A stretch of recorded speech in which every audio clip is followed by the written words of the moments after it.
Vamos a empezar a hablar de la unidad 2 del manual, que se titula ¿Qué es un texto?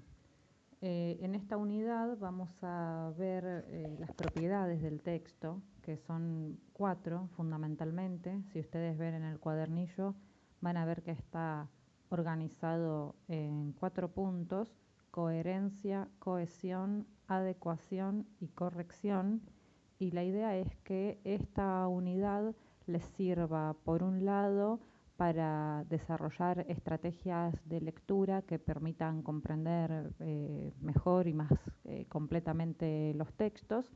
Fundamentalmente el tema de coherencia apunta a eso, y también reconocer los procedimientos de cohesión.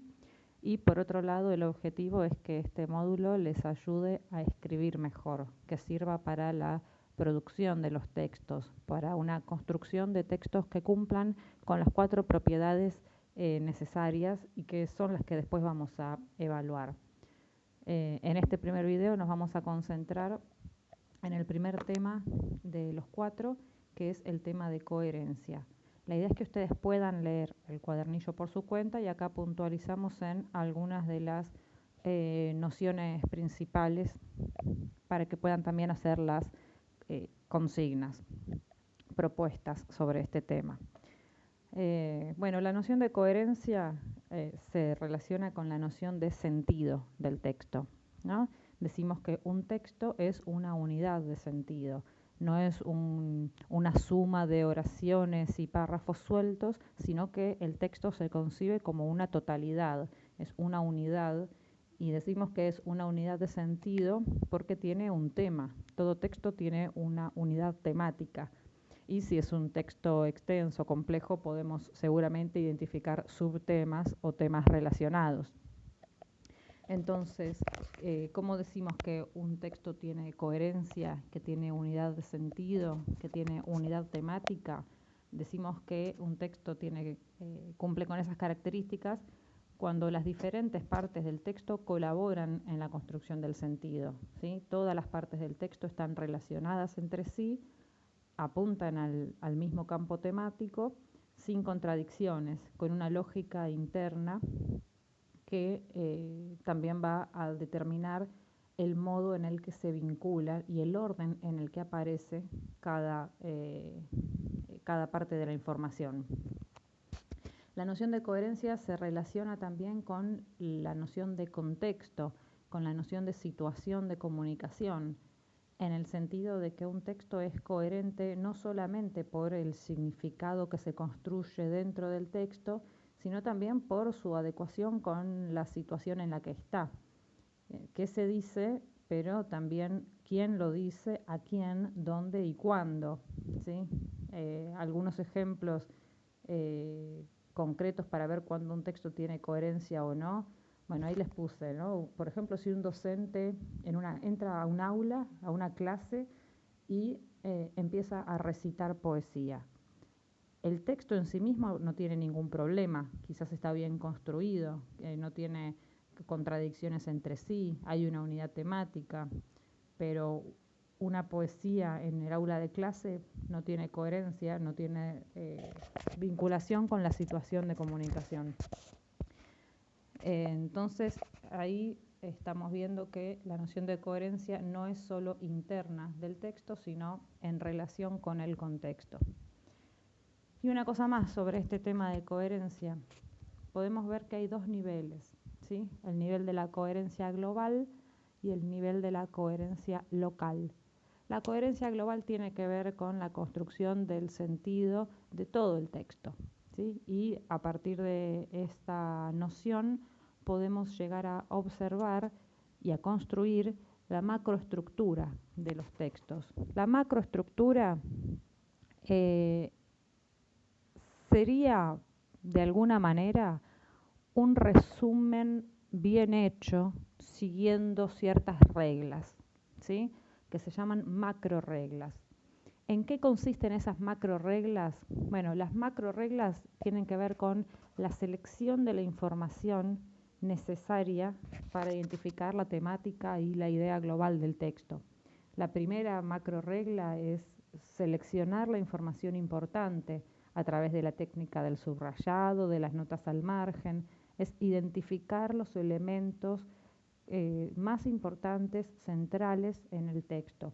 La contracara, ¿sí?, de esta primera macro regla es suprimir los elementos que no sean esenciales, ¿sí? Podemos observar en todo texto que quizás aparecen detalles, ejemplos, comparaciones, que son recursos para profundizar y para explicar una idea, pero la idea central no necesita necesariamente de ese desarrollo. Entonces podemos seleccionar lo que importa y suprimir lo que no es esencial para ver cuáles son los núcleos, los nodos más importantes del texto. Entonces, el primer paso es seleccionar lo importante y suprimir lo que no es esencial. Ahí tienen algunas sugerencias para esa primera macro regla en el manual. La segunda macro regla, generalizar, implica encontrar patrones comunes. Quiere decir encontrar qué es lo que vincula diferentes partes del texto.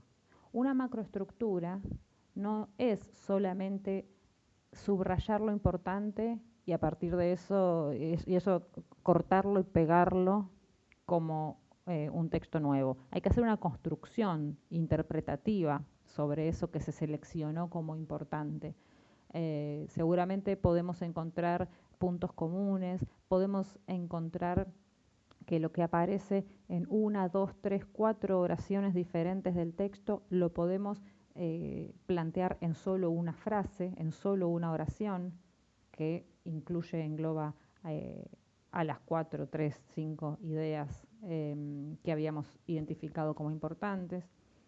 Y a partir de eso llegamos a la tercera macro regla, que es construir, que implica reorganizar, implica escribir, producir un texto nuevo en base a las dos reglas. Yo les voy a pedir que ustedes lean en la página 31 la explicación de estas macro reglas y también el ejemplo que tienen de una macroestructura realizada sobre la información de una autora de un texto, ¿sí? Tienen toda la información y abajo tienen una posible macroestructura. Observen ahí las reglas que se aplicaron para construirla, ¿sí? El otro nivel de coherencia es el nivel de la coherencia local. Este nivel tiene que ver con el sentido propio de cada parte del texto en relación con la totalidad. ¿Qué quiere decir esto? El texto es una unidad y tiene un nivel de coherencia global, pero cada parte del texto hace su contribución, tiene su sentido particular para la construcción de esa totalidad. Un ejemplo, vimos la estructura de los informes de lectura. Ustedes saben que tienen una presentación donde tienen que hablar del autor, del texto, el contexto, el tema. Después tienen una descripción donde tienen que poner el género, el marco, el campo. Bueno, cada uno de esos elementos tiene que tener un sentido en sí mismo y cada uno de esos elementos hace su contribución a la totalidad, contribuye al informe de lectura. Todo el informe de lectura habla sobre un texto fuente. Ahora, cada una de esas partes, presentar al autor, presentar el texto, describir el contexto, etc., cada una de esas partes contribuye a esa totalidad. Cada una de esas partes tiene que estar bien construida en sí misma y bien relacionada con las otras partes, para que el sentido fluya, ¿sí? Para que se construya progresivamente. Y en ese sentido no es lo mismo que algo esté al principio del texto, que esté al final del texto, porque el texto lo vamos a ir leyendo linealmente y vamos a ir construyendo el sentido de a poco, ¿sí? Y esto, bueno, nos lleva un poco al proceso de lectura, ¿sí? Hablamos acá del proceso de lectura y estos dos niveles de coherencia nos permiten pensar en la importancia de desarrollar la lectura global y la lectura detenida, apuntando a estos dos niveles. En la lectura global interpretamos el tema, vemos la totalidad del texto, vemos al texto como una unidad de sentido, pero para trabajarlo profundamente necesitamos leerlo de nuevo. Y ahí, en esa segunda lectura, no lo leemos todo completo. Tenemos que ver el nivel de la coherencia local. Vamos a ir viendo cada idea, oración por oración o párrafo por párrafo, y viendo cómo cada una de esas ideas contribuye a esa idea global que nos habíamos formulado o que habíamos identificado con la primera lectura. ¿Sí? Bueno, ustedes ahí en el manual, en la página 36, van a ver un ejemplo de una carta, por ejemplo, una nota, que está mal construida. Yo quiero que ustedes la lean para que después podamos ver qué es lo que falla al nivel de la coherencia local en esa carta de la página 36. ¿Sí? Lo tienen como ejemplo de un discurso, de un texto que tiene unidad temática, hay una unidad de sentido, pero tiene algunas fallas al nivel de la coherencia local. Eso quiero que ustedes lo puedan analizar y después lo pondremos en común. Con esto estaríamos viendo entonces la primera propiedad del texto, que es la coherencia en sus dos niveles, global y local, y el tema de la macroestructura, que les puede resultar útil para la construcción de diferentes partes de los informes de lectura. Esto lo vamos a ir viendo